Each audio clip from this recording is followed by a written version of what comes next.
If you don't mind, I want to jump forward. I'm very curious to know more details about the end of Rock's life. I know he was a friend of yours, so I don't mean to be disrespectful. But No, there's been right. so many rumors about the actual demise of Rock Hudson. And from Tom Clark's book, he said in the book that the last thing that Rock did, they watched the Today Show. He had a cup of coffee, and he asked Rock if he wanted a cup. No, I don't believe so, was Rock's response, and supposedly his last words. Does that sound familiar? Yeah, that was the morning that he passed, and I wasn't there when he passed. I was there at 10 o'clock the night before. The last 3 months or so of Rock's life, he was in bed shaking most of the time, and then when he would wake up, he would come to, and he would be kind of alert. But I mean, you looked at him and it was like, oh my God, this 6'5" man by that point weighed him about 100 pounds, 100 pounds, and just gaunt. But you would see his brain come back. And his brain, he would come back and he might make a comment like, well, what's going on today? In other words, maybe looking for any news flashes that, they found a cure or whatever it was. And then he would go off like he was high on mushrooms or something and be like, no, I don't want to go over there. The baseball's there. And just say the most arbitrary, nonsensical things. They didn't make any sense. And a lot of people would met him when he was like that. Maybe he wasn't that far out. Maybe he would say something like, "Oh, your shirt is a pretty color." He probably wouldn't even have known what he said right there. It looked like he would be thinking something in his mind, and he would say it out loud, but somebody standing there could have said, "Oh, well, thank you. I like this shirt too." But he wouldn't even be talking about that. I mean, he wasn't coherent. You know what I mean? They just fed him so many drugs and things and kept him alive, and fall over in his bed, and I would have to sit in the bed and hold him up, and he would get up and try to go to the bathroom and not make it, and so I would have to help clean up, and so with all this going on, the hospitals had just come out with that new bed that pumped fluids that would, to prevent people from getting bed sores. They just came out with that new one, and so they were delivering one of those the next morning at 8 o'clock in the morning. And that night, I ended up going over to a friend of mine's house and just sat at his house, and I had this just strange feeling, and I was supposed to be there at 8 in the morning, and I didn't go in. I'm very punctual. And if I'm not going to make it, I'm going to call or something. And I didn't call, and I didn't go in, and I just had this weird feeling. And then one of my friends kept locating me and was all mad at me because I was supposed to have an appointment with them the next morning, and after going to Rocks, and they're like, "Oh, you just signed me on. And I'm like, no. And then they finally called me at noon and go, "Oh, did you hear Rock died?" And I was like, "Oh my God, he did. I didn't know, And so at noon, I went up to the house, and I couldn't even get close. The paparazzi had the street blocked off. The helicopters were flying over. But I know how to sneak in the yard. So I went down to a couple streets below and hiked up the side of the mountain and snuck in, and they had already taken Rock away. That was quite a production, wasn't it, getting him out of the house? My God. It was just madness, And didn't Elizabeth, sent over her security immediately? That's what I understood. Moshe. His name was Moshe, yeah. He was over there, and Stockton Briggle was there, warding off all the paparazzi. There's a lot of things that happened because of Rock, and this is what a lot of people don't know. And this is kind of just stuff that you can't say, oh, yeah, it's because of Rock. I mean, you can't, publish it or whatever, because it's not, there's no way of knowing that it's totally true. The paparazzi, the helicopters were flying 150 feet above the backyard. I mean, I could have hit him with a tennis ball, and it kind of that situation kind of set a precedent. You know what I mean? Well, no. Okay, you guys can't. Now we have airspace rules that with strict enforcement, because if you guys break it, you're going to lose your pilot's license or something like that.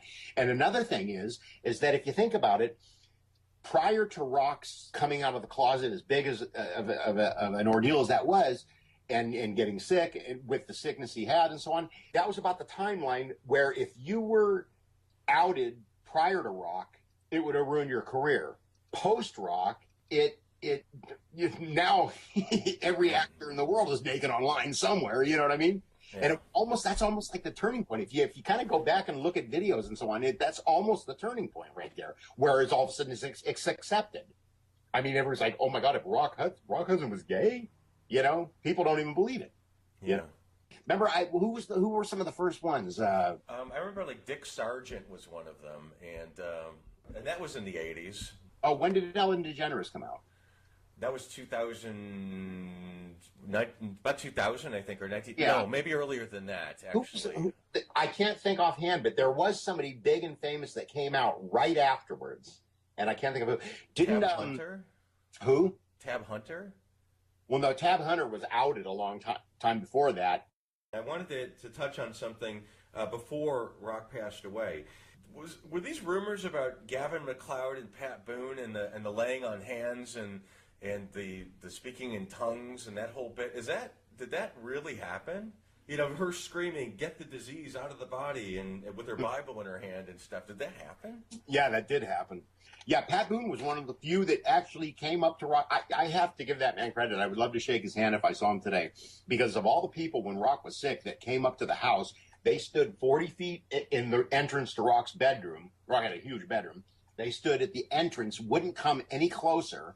In other words, if somebody coughed, they could have taken 3 steps back and been out of the room. Mm-hmm. Pat Boone actually came in, got down on his knees. I mean, he was one of the only few, he and Elizabeth did too. I'm talking of all the good friends and everything that came in without a mask. Didn't wear the mask. Mm-hmm. I never saw Doris Day come over once, not even when he was in the hospital. Carol Burnett came to the hospital, didn't come to the house. Interesting. Yeah, I mean, it's like, the true friends. It is interesting. Was it because of the disease, or was it because of the freak out, because it was an intimate friend and they want to deal with reality? I don't know. It's hard to say, because in situations that you could not get a more raw emotion than watching a friend die. I know. So I couldn't imagine what was going on in their heads. Well, I don't know of anywhere where there's text written of somebody that was one of the first people to be acknowledged to have the Black Plague. Yeah. You know what I mean? It was that bad then, if you remember. It was that bad, and so people just kind of, you were dirty. You thought of somebody as they were dirty, or maybe they didn't clean. That's why they got it, or whatever. Maybe it was because there was 25 partners at one time. I remember hearing rumors that people having sex with monkeys is the reason why. I mean, and then of course everybody, tries to put 2 and 2 together and says, "Oh my God, Rock must have been having sex with monkeys," but that's not the case, and it wasn't dirty, and it was just, actually they think he got it from his heart bypass when he was doing Devlin Connection, because they didn't screen blood. That's. Yeah. Do you think so? Mm-hmm. I mean, he was certainly exposed the way that it's exposed, it's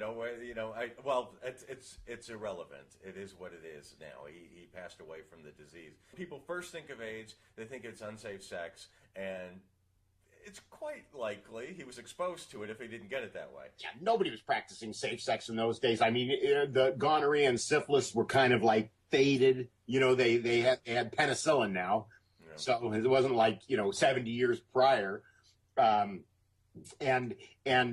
nobody was having safe sex unless it was with a woman that you didn't want to get pregnant. And he could have easily gotten it that way. Nobody knows, and Rock was sexual. I mean, he had sex quite a bit, quite often with whomever he wanted, and so you never know. But of course, the doctors that are saying that he could have gotten it from his bypass, that's kind of giving it to Rock, but he did deserve that, because he didn't screw him and leave him kind of thing. I got to go in the next morning kind of thing, I mean, he woke up and made you breakfast, then left. You know what I mean? I mean, I do. I know people like that, and yeah, really pleasant. Yeah, we had a good time, didn't we? So yeah, terrific. Nice to meet you. Yeah, right. And what's your name again? Now, Rock's body was he was cremated at Grandview Memorial Park over in Glendale, and then the memorial service was held. You helped arrange that memorial service, didn't you? Yeah. With his cremains, didn't you? Was it what happened? I mean, how did that? What came about? How was Rock's memorial service? Oh, his memorial service was great. Well, when Rock passed, and and when he was sick, let's just kind of back up a little. He was sick, and nobody showed up. So you can imagine when we were making out the invitation list for the memorial service, thinking who's going to come. There was, because not many people came. People deserted him when he was sick. I'm not saying they're all bad people, because you got to look at both sides of the coin. It was a disease nobody understood yet. So you can't hate the people because they didn't come around. Then there were the ones that I would say like just loved him and just didn't care, like as if it was your own child, would be the Elizabeth Taylor and the Roddy McDowell. And I don't know what Pat Boone's frame of mind was, but I like I said, I would shake that man's hand, because he did come around, and it was one of the very, very few that wouldn't put a mask on and came close to Rock and touched his hand. Actually touched, because that was a whole nother step there. Coming in the room without a mask. And rubber gloves and the whole bit, yeah. The next step was the actual physical contact. You actually shook my hand. You actually touched me. And then the next step was reaching down and kissing him on the forehead. There was actually these stages. Anyway, so with the low turnout, so to speak, with the guests coming and seeing him, when we started, I got together with Elizabeth to help plan the memorial. Rock loved that photo of him in the sweater that we put on the memorial's cover. And we actually drew up like a really lengthy memorial thing. And we thought, sitting there going, well, God, might be too much. And, when people are going to be there grieving and they're handed a memorial program, they're not going to sit there and read it. And if they do, it's going to take away the attention. And we want the attention to be focused on Rock. And we came up with a real simple one. And I would sit there and Elizabeth actually knew Rock better than me. Well, of course, because I didn't come into the picture until 75. But so it was like, well, what was Rock's favorite line? I would sit there and come up with what was his favorite this, what was his favorite that. And we just put a few basic things in there with a photograph of him. You were on the boat when they scattered his cremains, weren't you? Mm-hmm. Rock's was a foggy day, real calm, and but you can see probably about a half a mile. And when Susan Stafford gives the eulogy, and then Tom Clark goes to disperse the ashes, I was up on the flybridge with Rock's secretary and the captain. And it's a real somber moment, and the eulogy is being read, and then Tom goes over to step over the side and disperse the ashes, and everybody's got flowers in their hands to throw the flowers on it and everything, and it's real quiet, and people are crying, and all of a sudden a seagull comes out of nowhere, flies up, and shat on the secretary's sweater, right on his belly. We both looked at it at the same time. It was this big pile, and we go, oh, and we laugh, and kind of a laugh cry at the same time, because we were crying, but then that bolt of laughter came out. At the same moment, everybody that's sitting on the bow of this huge yacht turns around and looks up at us like, are you disrespecting? What's going on here? And I yelled out, oh, it was just Rock Hudson getting the last laugh. That was the weirdest thing. I mean, it came out of nowhere. But that it was good. And then we all went back. We all motored back in and had dinner. I think it was the Warehouse was the restaurant title. I'm not even sure. Rock, when he was sick and he was dying, he's like, I don't want people mourning over me. I want my memorial to be a party. I want everybody to have a good time. So I'm one of these people that fulfills people's last wishes.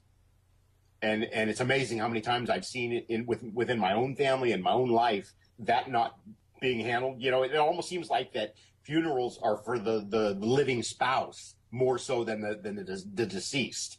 Oh, definitely. The way definitely. people do it, Yeah. Like you made mention of that I have the bed that Rock died in. Yeah. I also have the blanket. Oh my God. Now check this out. The blanket that Rock died in, okay, when I started working for Rock, I was this poor kid in North Hollywood. I moved out when I was 15, and I didn't have anything, and so when Rock was dying, they took out of the estate all the stuff that they were going to sell at the auction. And I mean, it's interesting once again, who got to select what's being sold, and then who got to say the rest were burning. Yeah. And when they said they were burning everything, I went, what?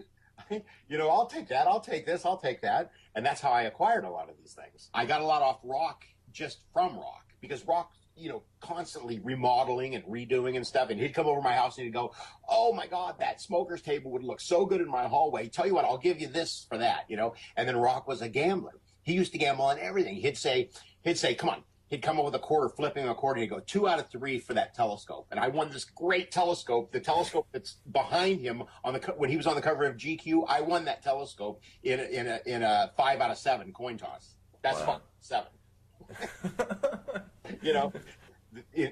When Rock got sick and he was in bed, he had this. Now, keep in mind that I was very, very humble beginnings, but he had this huge down comforter, a California King, oversized down comforter, and I was like, I've always wanted a down comforter, you know what I mean? I want a down comforter.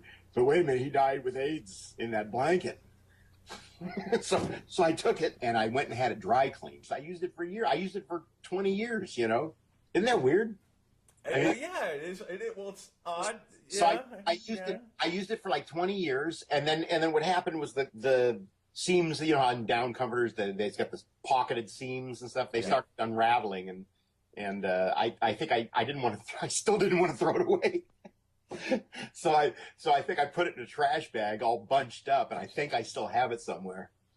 Wow. Weird, There's, the Mark Christian story. Yeah. People needed to know the real thing, because so many people over these years come up to me and they say, I can't, I say I was Rock Hudson's estate manager. I can't believe what Rock did to that poor young man. And I'm like, oh, you don't know. Yeah. You don't know.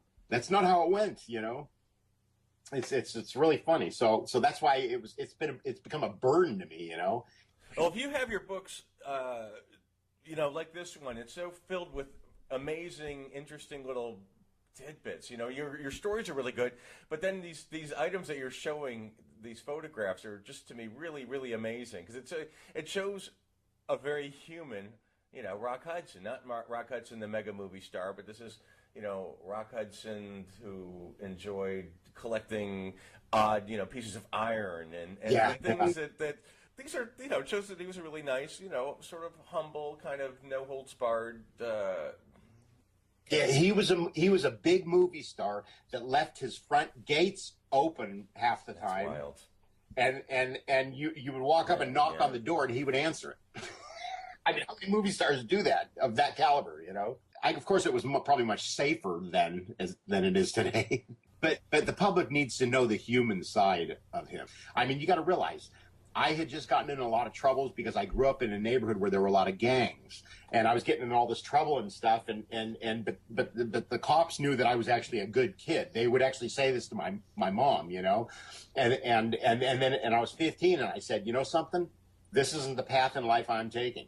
And all of a sudden now I'm up at Rock Hudson's house, and they're giving me credit cards and they trusted me. And I was honest. I told them exactly what I had just been through, and so we had a great rapport that way. He would tell me anything because I'd accept it. And what am I going to say? No, or a bad man, or I mean, and I'm not talking about bad things. I'm talking about he'd say, "Oh God, I had sex with this young guy last night. He was so hot, but I don't want to have any kind of relationship with him, So what should I do? What should I do? I'd say, well, Rock, just tell him, he might get mad at hearing your answer, but he can't disrespect you for being honest right on the spot. And Rock, and I'm this young kid saying this to like this grown man, but he was like, wow, and I wasn't one of his yes men, like I worked at Rock's house for 2 years, right? And by this point, and everybody around there came to me and they go, "You don't know whose house is it?" And by 2 years after being there now, I'm like 17 years old, and I'm going, "No, I know that McMillan and Wife's on TV. I know he goes to the studio every day." They go, "Well, maybe you should learn who you're working for." So Rock was privy to all this. He was actually having everybody question me. He doesn't know who I am, So he goes. So they go, "Tell you what, why don't you watch?" So Rock then got into it, and he goes, "Why don't you watch one of my movies?" And he hands me Giant, right? And I start watching Giant, and I couldn't finish it, And I'm 17. I want action and adventure or a comedy or something, So when I came back to work the next day, normally he'd hear me come in the kitchen and then he'd come down. Well, he was already in the kitchen when I got there. And he was like, I could tell he was like, he wanted to hear what I had to say. And I'm like, I didn't even finish it because I didn't dig it. You know, it wasn't my kind of movie. You know, I'm 17-year-old, you know, out of my nervous energy. I go, God, you know, the films I like action, adventure. I like comedies, da, da, da. So he sat there with his forefinger and his thumb on his chin, looked side to side. And I'm thinking the next line was going to be, well, you know, you can leave now. But instead he goes, well, tell you what, I'll be right back. He runs into his theater, goes and gets 3 movies. He goes, will you watch these? Will you watch these? And I said, sure. So he gets me Hornet's Nest, Seconds, and Pillow Talk. Okay? So he asked me, he goes, it was Friday now. And he goes, will you watch these? And I said, yeah, for sure watch. I promise you I'll watch them. I sure I'd watch them over the weekend. So I came back to work Monday. Once again, he's in the kitchen, ready for, you know, to see what I think. And now I liked, Hornet's Nest was a great movie. And I like Pillow Talk because I like comedies at least. I mean, 17-year-old male's attention span, at least it was good for comedies. And Seconds was a Twilight Zone. I loved Seconds. You know, that was just so bizarre. It was great. And I loved the Twilight Zone in those days. So, you know, when I got to work on Monday, of course, he was in the kitchen waiting. And I said, yeah, I liked all 3 of those. And we talked about them all. And he told me, and as far as drugs at the castle goes, I never even knew he did drugs. Although I found out after he passed that he smoked pot every now and then. You know, I never knew anything. I never saw drugs at the castle. Never saw anything. The only drugs that I know of that Rock told me about while I was there were he said for Hornet's Nest, he said that because we started talking about the films on that Monday. He said that he was 44 years old or 40. He was in his early 40s, and he was trying to play somebody that was in his 20s. And so he took those cross tops, which were, I think they called them whites back in that day. Speed, and he took those to give him the energy of a 20-year-old for his role in Hornet's Nest. And that's the only drugs that I ever have. Although I have, after he passed away, I've got a table that he used to keep his drugs in. He used to store them, you know, stash. I got his stash spot table that he did, but I never knew of any. You know, okay, I never saw any, nothing other than Christian. You know, yeah. But one more. Let me just finish one thing. From that point on, when I told him that I didn't like that movie and that I liked those 3, and I was honest because I was able to talk story with him about the films, I from that point on didn't become one of his. He realized I wasn't one of his yes men. And so from that point on, he would always ask, you know, my opinion on things because he knew he'd get an honest answer. I wasn't one of his yes men. So that wasn't a key. It was I mean, it sounds like such a trivial story maybe to some people, but for me, having just come out of like the barrio, so to speak, and given credit cards and keys to a mansion in Beverly Hills, and now all of a sudden in a synergistic type of confrontation, I felt that, yeah, he's not just saying he trusts me. I felt he really trusted me right there. You know, I mean, it was like the feeling right there that was, you know, and you know what, I vowed, I said I'd never let these guys down, you know, and I stayed there till the end. And that's why, one of the reasons why I stayed there till the end, because we were given the option when we were all told that Rock had AIDS, it was like, well, you guys could leave if you want, or you can stay if you want. And I was like, I'm not going to leave him, you know. Even though, and I felt right then I was dead. I felt I was dead right then anyway, you know, and so I'm not going to leave him. And that's why I was there till the end. Because I was one of those ones that you kind of just had it in my mind, because going back to what we said earlier, you know, there's some people that they just didn't want to catch it. And then there's people like Pat Boone that I don't know what's in their mind, but they feel like those priests or whatever, or, you know, during the dark ages, when the plague was going around, you know, some of those people said that, like, who's that famous person that actually went around all the people dying, actually got the Black Death, but lived.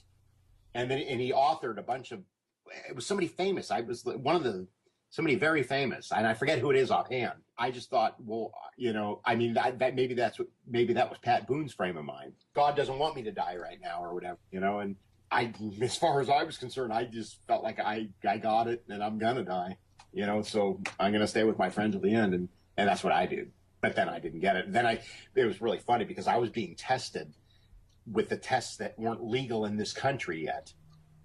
But of course, I've referred to my doctors who are my MDs to this day by Rock Hudson, and they know he was going to Paris to get tested, whereas they were using that same test on me that wasn't okayed in this country for 6 more years because of the FDA.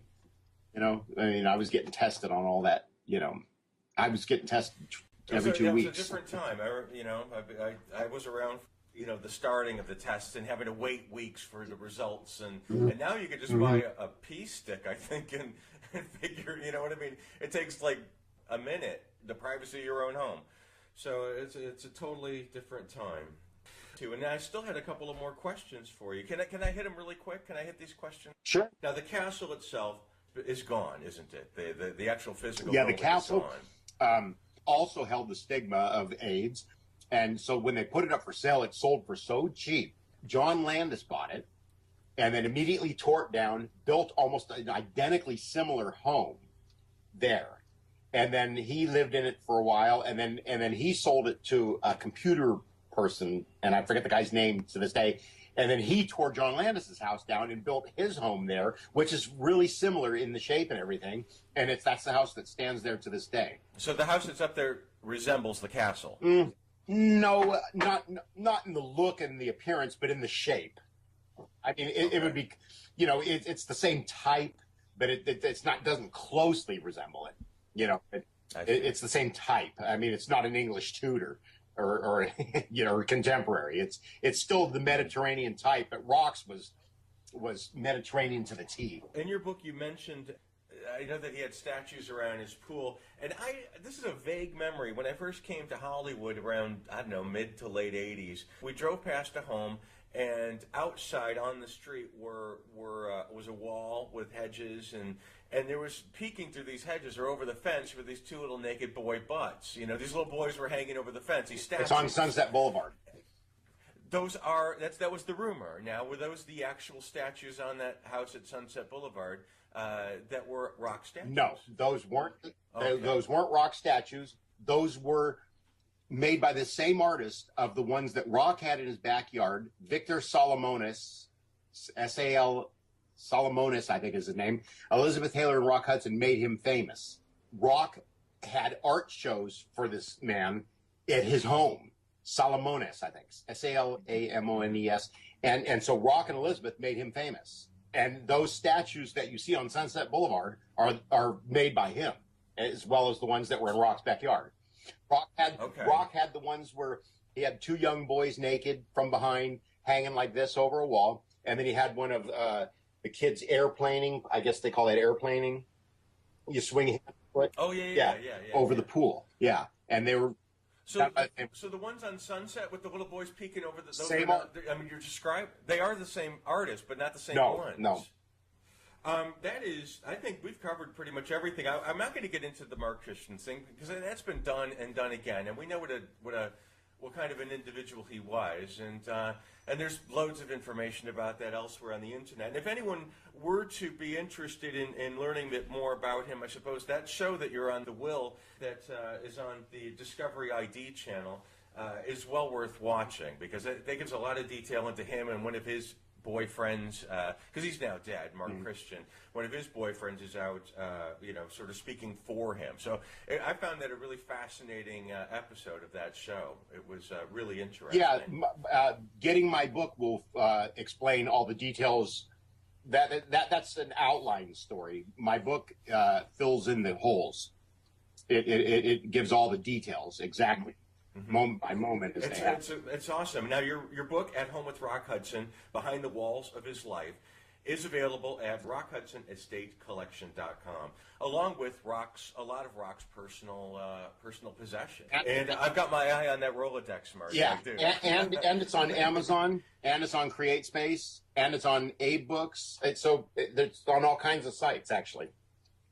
And it's what did you call it? An uncorrected proof? Is that what? Yeah, it's an uncorrected proof, and meaning that I self-published so far, and that's I'm hoping to get a publisher to get me on glossy paper and so on, and but the stories are unedited by an editor. They're full stories. They're not slimmed down in the waist. They're full stories. I was really amazed at the amount of information that was in this book, and I can't say enough about the photographs of that. The items, the images, right? The passport, and it was just a real field day for me to go through that book. So thank you for making that information available to us. And don't sell the Rolodex. Thank you. Thank you. Thank you so much, Martin. And take good care of yourself. Have a happy holiday. And you as well. Happy New Year. Thanks, Thank you. Marty. Take care.